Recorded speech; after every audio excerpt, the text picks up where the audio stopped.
Hey, it's Vaughn here at your jazzdrumschool.com YouTube channel. Aloha, hope you're doing well.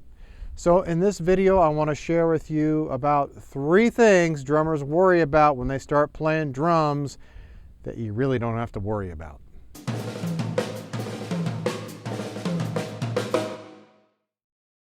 All right, so the first thing is your stick slipping out of your hand and kind of slipping around while you're playing. This just completely solves itself. This is not a long-term problem. What's happening is your muscles and your tendons in your hands are learning just how tightly to hold your stick. And you learn over time that you don't really have to hold it so tight. I like to hold it just tight enough to where if I just pull it a little bit, it kind of slides out of my hand. But other than that, you don't really have to grip it very tight, okay? And just relax, don't worry, because over time in playing, it's going to stop sliding out of your hand and hitting people and falling on the floor and things like that. And you're not going to have to keep adjusting it all the time when you're playing. It'll work itself out. Don't worry. All right, so the next thing not to worry about is your sticks colliding into each other if you're crossing your hand over to play the hi-hat. So if you play like I do and you play mostly right hand on the hi-hat, your left hand is going to be on the snare drum, or vice versa if you're lefty. And often in the beginning, we get our sticks kind of running into each other.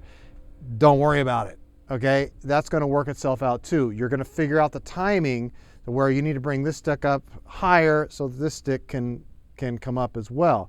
I'm going to play a Songo beat really slow for you, and I want you to watch and see how I've adjusted my timing naturally, okay, over time. This is not something I really was like super conscious about. It just, you realize over time you have to make some adjustments. I'm able to keep the time happening. I'm able to keep the tempo going, but I get my sticks out of the way. Check it out. 1, 2, down.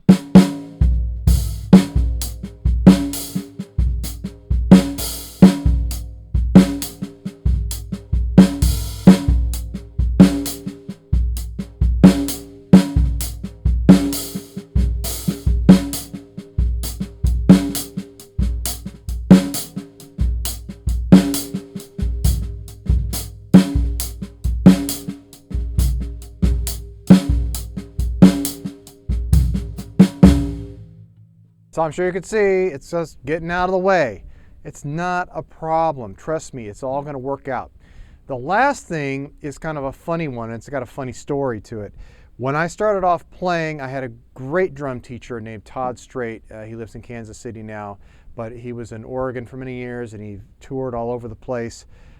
Great player. If you get a chance to check him out, he's a wonderful player and learned so many things from him. And I remember having a lesson with him at his house one day, and I was learning basically how to feel swing. And I was playing the ride cymbal, and all of a sudden I got it. And for just a split second I got it, and then I lost it again. And I stopped and I looked at him and I said, Todd, am I going to ever get it again? Am I going to be able to feel that swing again? And he just laughed and he said, don't worry, you're going to feel it again. It's going to come back. Because once you got it once, you can go back and get it again.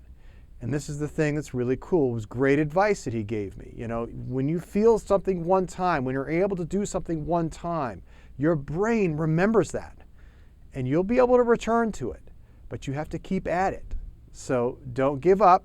Don't stop and get discouraged and go, oh, I had it, now I don't know how to get that feel. Don't worry. Just keep at it, and it will return.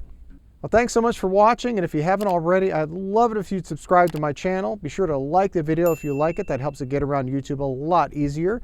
And drop that comment. Let me know if there's anything that maybe when you started off playing you were worried about that kind of worked out naturally. It'd be fun to see. All right, keep swinging, my friend.